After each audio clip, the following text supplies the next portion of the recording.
Hello, hello, hello. Welcome back to the Yegi project. Today we have Mr. Michael Allison, who is a keynote speaker, a Purple Heart veteran, an author, an entrepreneur, a CEO of his own advising company and academy, and also an amazing human who lives through his life experiences to help other young entrepreneurs and people to have better lives, to thrive in personal and business life.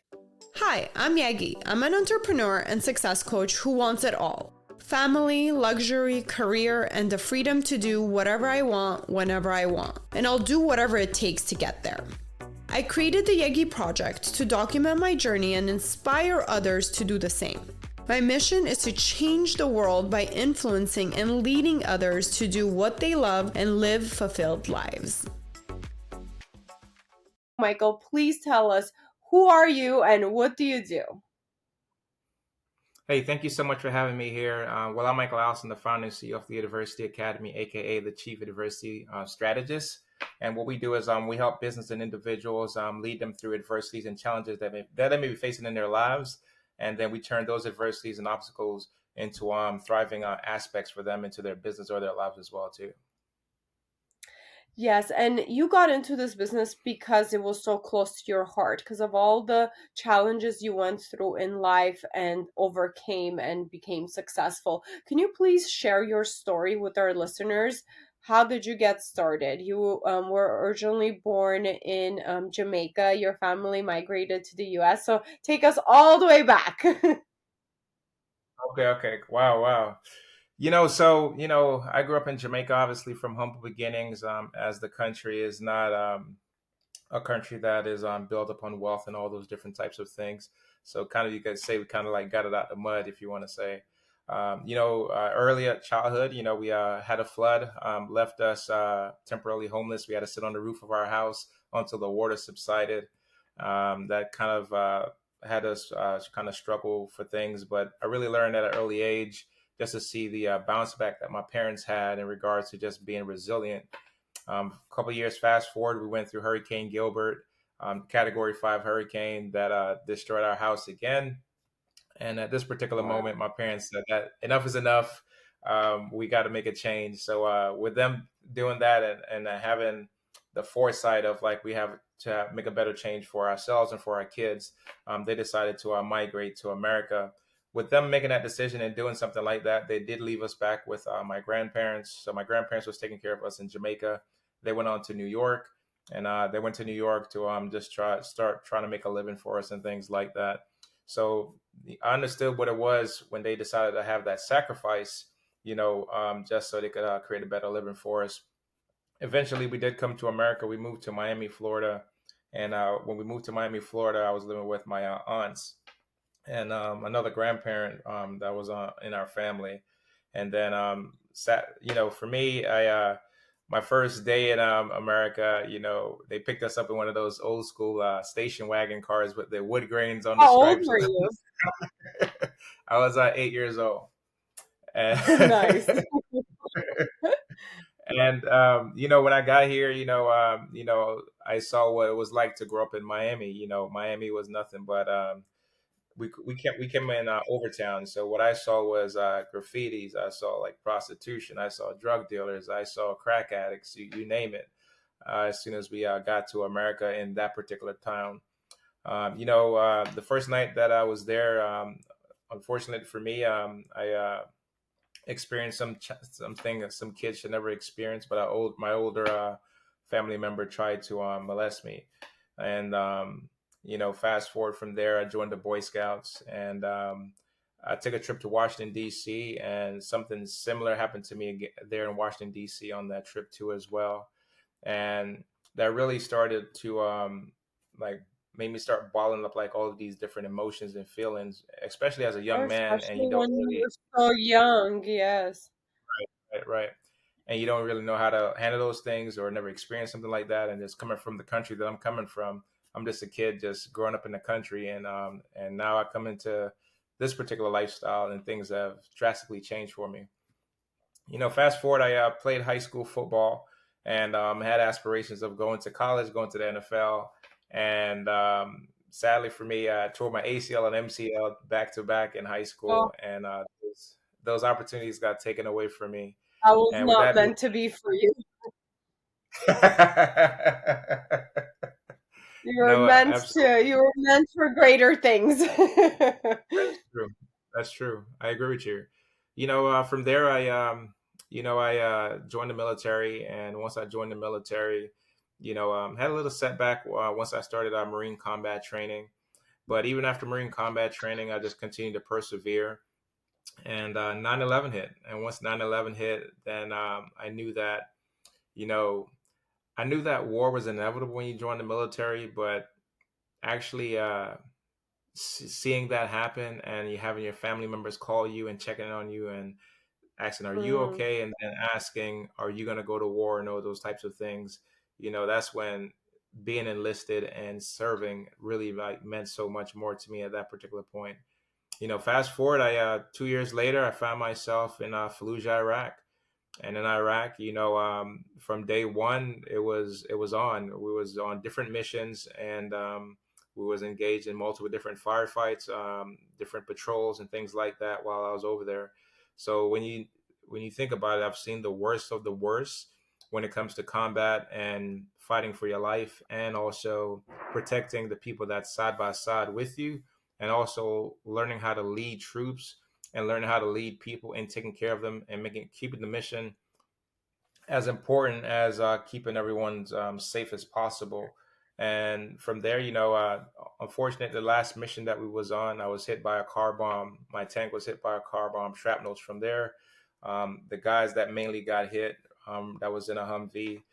The doctor lost half of his leg. My gunny, he got blown up. The driver in the Humvee lost half of his face.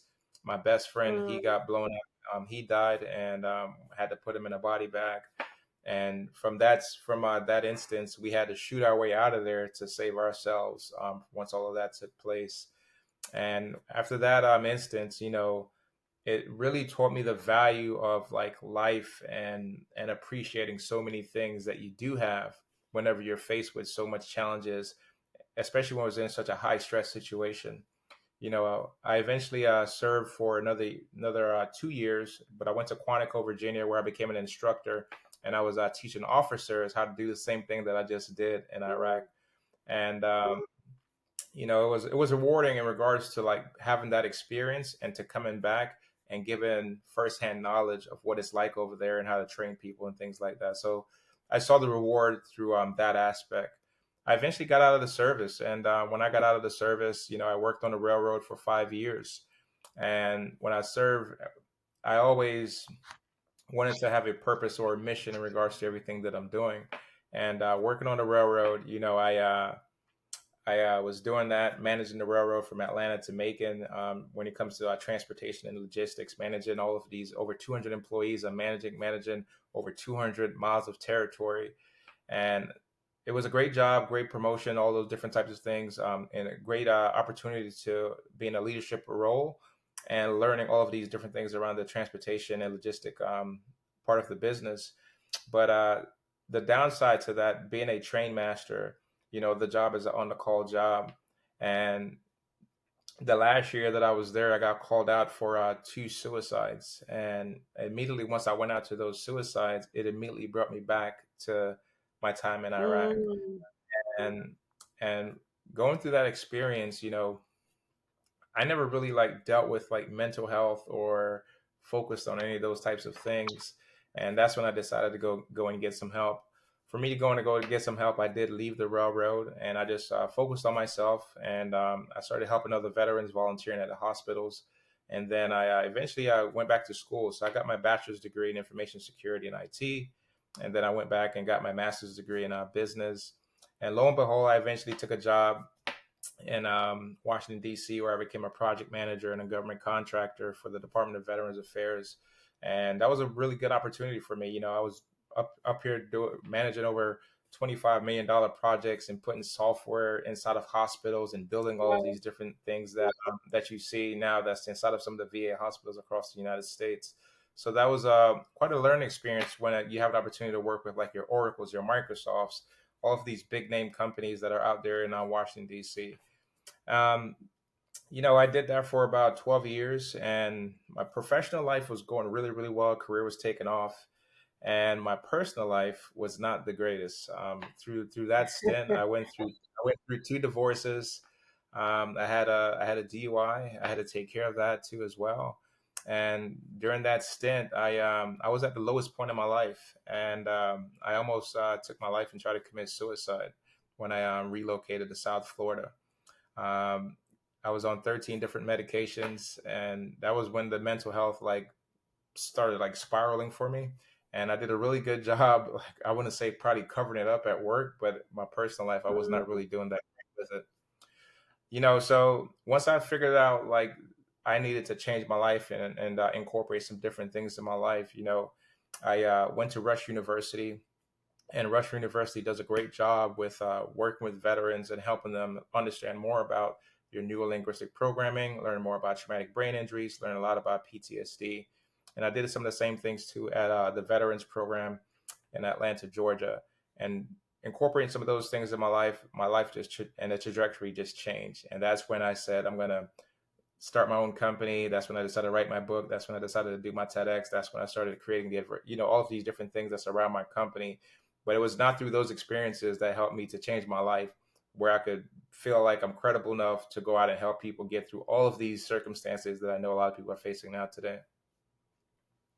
Now, I know a lot of people go through a lot of different things in life, but wow, that sounds like a roller coaster, the highest roller coaster you've been on so far. But it is so rewarding to also hear that you came shining at the end of it, right? For our listeners who are going through similar things in life, what's your number one advice you would give them? And you mentioned about kind of like trying to not suck it up, but covering it up at work, like trying to do kind of hiding your issues, personal issues to try to get through your career work life. What advice would you give to some of our listeners who are going through the same challenge but are not putting in effort into their personal and mental health and well-being?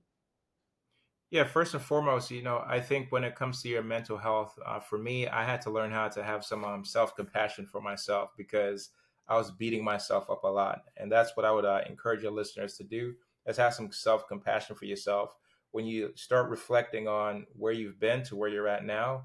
And when it comes to handling some of these different types of struggle, I highly recommend doing some of the same things that I did. I seek people that I trusted when it came to friends, family, and professionals that would help me change my life and my circumstance. And that's what I did. And when I say that too, as well, though, for me, I had to really do some, when I say self-reflection, is more so where do I take any accountability or responsibility within this for myself? Because once I could figure out some things that's within me, then I could fix those things and work on those things so I could outwardly start helping other people and things like that. So for your listeners, definitely work on your self-compassion and give yourself some grace. It's okay that we make mistakes. It's okay to get through some of these things that we're dealing with, right? But ultimately, if you put yourself in the right situations with your trusted people around you, and you be vulnerable and be transparent with the people that you trust to help you get through situations. That's what helped me do that, and I believe that would do the same thing for you too as well. Awesome. And this all led you to start your company, your main business. Now it's the Adversity Academy, correct? That's correct. Yes. So you do specialize within your academy with adversity specialty. Can you please run through some of your programs or how you approach the different things that people go through in life that they can benefit from this program? Most definitely. So the programs that we focus on is around the leadership space. And then when we're focusing on leadership, we're looking at all of the challenges and adversities that leaders face, right? So we look at the things that are going to be challenging, things that are causing like bottlenecks within your companies. So when you look at your middle management, we have programs for that. When you look at your CEO leadership, we have programs for that. When you look at your women's leadership within business, we look at those types of things too when Are it these comes to all virtual? no, they're in person. So we offer these services through half day workshops, full day workshops. We can't deliver them virtual to answer your question. So yes, we could deliver them virtual, but they're not like your online courses or anything like that. If you get what I'm saying. right? So we Yes. we can't. And I Yeah. think a So lot that's of what I'm. people enjoy that. A lot of people enjoy going in person, meeting people, being hands-on, and really putting in the work. So that's why I wanted to It, clarify that. it's so impactful when we all are in the same room and we can share our experiences and share our knowledge and help people get through some of these struggles. That's when I've seen the most breakthrough with some of the workshops that we've put together for people. So we do stuff for the women's leadership. We do stuff for your youth, and we do things for our diverse populations too as well. I will add that we have two other programs. So we have a entrepreneur program, and we do have a veterans program and a personal development program too as well. Those are online too as well. Excellent, excellent. And where can people find all those courses? Yeah, Everything's on definitely. your website. Yes, everything is on our website at theadversityacademy.com. Okay, awesome. No, I like to ask a lot of my guests some fun questions to get to know you a little bit better before we dive into um, all the interesting topics for our entrepreneur and personal development listeners. But if you can change one thing in the world with a magic wand, what would it be? Wow. You asked a really good First thing that question, comes and to mind, one thing. it's, for me, I actually take it kind of serious. It's one thing, but I do. If I had the power, I would probably eliminate some of the things when it comes to like inequality and injustice. Personally, for me, I wish things were seen on a fair scale, and through some of the things that I see, not even just for myself, but being a veteran or just seeing people from different ethnic groups and different things like that, I do see that it's much more challenging for them in regards to advancing or doing certain types of things in life. So if there's one thing that I could ever change, it would be that. Excellent, excellent. All right, the next one is if what does a happy and fulfilled life look like to you today? A happy and fulfilled life for me would be making a positive impact for others, continuously to grow and learn, cultivating a meaningful relationship with loved ones. Long term for me, when I look at my business and I see like the end in mind is for me to be in Italy, traveling, me meeting different people, trying different wines, trying some different cigars. And I love to travel. I also think on some of those travel ventures, I would probably take my podcast on the road and just interview different cultures and different people that I interact with. I think that's the beauty of this world. It gives you so much perspective when you talk to different people from different parts of this world. It really is. And taking everything global and global business, it's just so beautiful. It has its challenges, but it is so beautiful to try to literally incorporate the whole world within your business or within your personal circle if you choose to. That sounds really fun. Take the Yegi project along with you. Now, now you mentioned your podcast. Can you talk a little bit more about that? When did you start your podcast? What was the reasoning? And who are your listeners? Who's your audience for your podcast? Yeah, so the podcast has been going for 2.5 years now. And I love what I do because it's interesting to hear these various types of stories from all walks of life. I created it because of my own adversities. And I was saying to myself, there's so many people that have been through so many challenges in life and have gotten through it.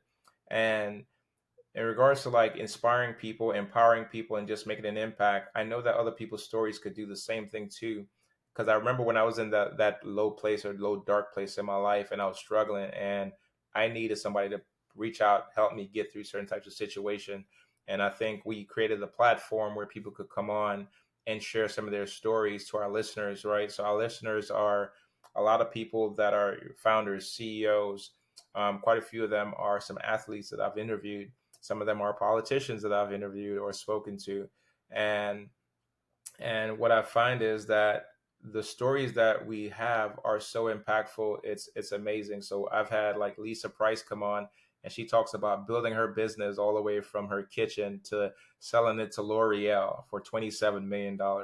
I've had people come on my show that talks about how they got through breast cancer. I've had people come on my show to talk about they've been in jail for over 20 years and came out of prison, and now they're making an impact in their community. So when you hear these different types of adversities, it really like signifies that, a lot of people are going through some other things in this life, but they do create that identity, do create that mindset where they choose to become resilient and push through and start thriving and helping other people in this world. And that's the beauty of is what I like about the podcast. It is. And honestly, I love hearing other people's stories as well because it just kind of opens up our eyes to see the world in a bigger picture. And it's not only about us, and to also accept the fact that we're all going through something, to have more compassion towards each other and to be nicer to even random people because we don't know what somebody's going through. And just a kind smile and a gesture can really like make or break that person's day and life. So, that's why I love interviewing people as well and getting to know other people's stories because you don't know. Like sometimes we might want to judge somebody from the first interaction, but we don't know all the things that they've been through and what they're currently working on. So I like to remind everybody to, like you said, like have compassion for yourself and other people as much as you can. I think that's one of the key things to being successful in life and staying happy. I think it's a huge part of staying being happy as well. I agree. I agree. All right, so next question. Awesome, awesome. Okay, so let's say we are following you around for a full day. What does your typical day look like? How do you start and end your day? Realistically, not ideally. Realistically, I'm up most times about 5:30 every morning, and that's really because I have to take my son to school. So, but it's kind of cool. So, taking him to school, I'm able to drop him off and go straight to the gym, right? So, when I get to the gym, I'm in the sauna, and in the sauna, I'm listening to the Bible, and then I'm meditating, and just on the words that I'm listening to. And then from there, I go into about 1 hour of a workout, and then come back home. After I come back home, meet with the team, and then we're strategizing in regards to everything that we got going for the day. And we just have like a 15-minute team huddle. And from there, throughout the day in between that is I'm handling meetings, I'm planning, I'm creating my PowerPoints or presentation. I'm also a speaker, so I'm also working on presentation and those types of gigs. And then just we have a Slack channel between our teams, so anything that's going on throughout the day, we're slacking each other, or we are doing, or we project manage it through ClickUp. So we do everything inside of ClickUp too as well, in regards to all of the tasks and the projects that we have going on. And then we manage anything that's going on within our community. So anything for our people that needs anything, we're make sure that we're a resource for them to help them out throughout the day. And then from there, right now I'm on my weight loss journey, to be quite honest and vulnerable and transparent. So I'm Good fasting. for So you. thank you, thank you. So as I am fasting right now, I am just more so just getting like much more in tune with myself, and just focusing. So my lunchtime is usually about, or my meal time, I want to say, is about 3, 4, 5 o'clock ish, and Oh, and then that sounds horrible. Have you been angrier since you've been fasting? actually Because I get actually I have so not. angry when I don't eat. No, actually I have not. It's actually been good for me. And it's really teaching me a lot about like self-discipline, self-control, and I'm seeing the benefits of it too as well. Like I'm losing weight, I'm feeling much more clearer, and I'm going to bed on time too. So like when I'm Yeah. done, like I'm headed to Miami after we leave here, after we finish this conversation, and I'm going for a training down there. But on my way back, come back home, shower up, read a book, hygiene, and call it a night, and repeat the process over again. That's You most stay up too days. late, you're gonna be too hungry. You have to sleep early. Do you have a set morning and evening routine? I know a lot of our listeners like to get some ideas about morning and evening routines that may work for them. Yeah, definitely. My morning routine is stay consistent. So I do a lot of reading, right? So I've read more a lot of things when it comes to like developing really good habits and being consistent with your habits. So I stick to the waking up at 5:30 every single morning. I stick to getting into the right mindset every single morning. So for me, it's reading the Bible, and then I'm listening to my affirmations right after that. And for me, it's more so just like getting much more grounded for myself. And then I find whenever I exercise, my day goes a lot better opposed to the days that I do not exercise. So that's pretty much the set morning routine for me. At nighttime, it's my hygiene process because I want good teeth. I want to go to bed fresh and all those things. And so I do all that stuff. That I was not that good at hygiening at nighttime and all those things because I was lazy, Too and tired. I had Also, to sometimes we don't right, prioritize. We're too tired. right, and I had to get rid of that. So once I shifted out of that, I now prioritize those types of things and try to read my books, and then you know that's really it. It's quite simple.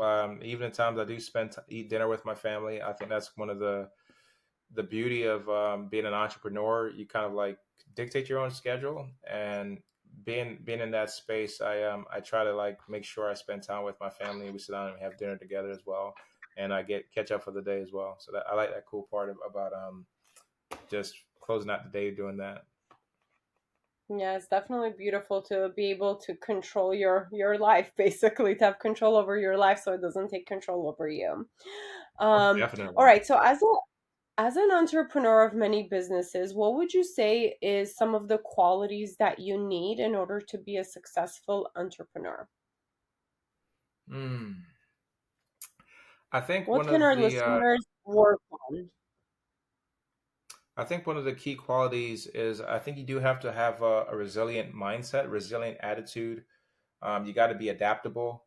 I think you got to be have a mind full of creativity, and then learning how to delegate is one big thing that you would have to incorporate. I think I was having a CEO mindset. You got to learn how to not so much work in the business every single time or all the time, or else you'll just be getting yourself into another job. Another thing that I would say is perseverance, right? So you got to push through the good days, the bad days, the sad days, the days that somebody's calling you, the days somebody's pissed off at you, the days that you don't want to pick up the phone, the days you don't want to answer, the days that you feel sick. You still got to push through Because you're gonna because have those days no matter what. no matter what, right? And the business is relying on you at some particular point or some particular moment, unless until you decide to start delegating things and stuff like that, right? And then I always look, so I'm a risk taker, right? So I love to bet on myself. I love to take calculated risks that make sense for me and for my company as well too. So I think those are some of the qualities that an entrepreneur will need to have and need to take whenever you're getting into the space of business. And not every single thing is going to work out, right? So it's good to always like plan, right? Create whatever you're going to create, test it, right? Make sure that it's going to make sense. Make sure it's valuable. It's not just a hobby. All of these different types of things when it comes to your business as well. Now, a follow-up question to that is, you do advise people through your academy and you work with your team to do that. What is the most common thing that you have seen of between thought process and habits that you needed to help people work on in order to be successful or get through the adversity that they're currently going through? Yeah, one of the biggest challenges that I do find clients come with is scarcity. And I think there's a lot of things that's tied to like failure, setback, limiting beliefs. And it really comes down to us helping people reframe things and changing like their mindset and their focus and actionable steps that's going to get them towards their progress. Because what you realize is once you keep taking these further steps in regards to like the destination of what you're trying to do, it actually looks much more realistic. I always break things down for our people throughout the framework that we use is decision, direction, and destination. And if you use those three things and start aligning those things, you'll see that the alignment starts making more sense and you'll gain so much more clarity when you're trying to like create something. So once you do those types of things and incorporating those different types of framework, it helps reduce some of the stressors that people do have. Yes, definitely have to agree on that.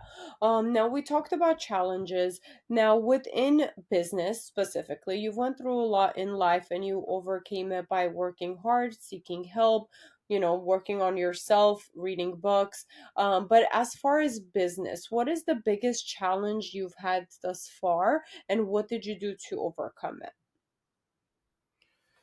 When it comes to business, one of the biggest challenge I had to overcome for myself was narrowing down my focus. When I first got into business, I was kind of all over the place because I had so many ideas, so many Definitely can cool. relate on that one. I had so many things going on for myself that I thought was a great idea. So I would go this way, I would go that way, and then find myself making one sale here, making one sale here, making another sale there. Like I could sell, but it was just always all over the place. So it lacked the consistency and it lacked the focus. And what it also did was it created confusion for people that I wanted to sell my products to in regards to like the customer. And I say that because I did an exercise and I text 10 of my friends and I said, hey, what do you think I do? And I got 10 random different How answers. funny. Right. So that told me, I was like, oh God, I people don't really know what I My do. message And is not clear. That's a great exercise actually for everybody. That's a very big indicator. If your friends don't know what you actually do or they give you 10 different right, answers, that means, you don't even know what you're doing. I love that exactly, exercise. I'm exactly. gonna test it out, see what my friends say. So once I did that, it helped me focus on just focusing on this one business and get the clear message out to the customer of what we offering, what we deliver, and that has helped me penetrate into the market as well too. What I also love about that is it allowed me to share my story even better now because the story that I share with you is much more concise in regards to when I delivered on in a shorter span. But it now resonates more and it's much more meaningful and it comes to a lot more credibility and authority in the space that I'm in now as well. That's beautiful. You tied it all together. A lot of times it takes time for us to, and I went through that for our listeners. It's very, very challenging. And some people think a challenge is going to be like a financial issue or a conflict with an employee. But a lot of times the biggest challenges are within ourselves because we don't know what we want. And I also went through that being all over the place. Then I narrowed my focus. Sometimes I get back and I feel like I'm trying to do two things again or three things again, then I have to go back and focus on one thing at a time or find at least a good way to manage like two separate projects instead of trying to do 10 things. And I think that's a challenge that most entrepreneurs have because we do like taking risks. We do want to get ahead. We do want to challenge ourselves, but that focus part is really difficult. So, for you, you said you had to just kind of go through an exercise with your friends to narrow it down to one. But was there any other exercise or any other advice you have that could help people kind of figure out like what's their thing, which one, if they have five things that they're trying out, which one how can they kind of narrow it down to focus on that one thing? I think to narrow it down is what are you truly passionate about? I think when I say passion, it comes down to when it's raining, when it sucks, when there's no money, when there's no customers, when people don't believe in you. What is it that you're gonna continue to do, right? Yeah, And it really definitely. tests you and see if you're a true entrepreneur too as well. Because if like the worst of the worst hits you, are you gonna go back to a 9 to 5 job or are you gonna pursuing your dreams in regards to seeing it through. And what I also say is that you have to find like what is that thing that brings you when I say that passion, right? What is that thing that if you had the entrepreneur spirit as like a kid, for me, the entrepreneur spirit for me as a kid, it started when I came to America and I was collecting cans and I used to take them to the recycling place and they told me that they would pay you like 10 cents or 20 cents, right? And somebody paid me just to collect cans and deliver it.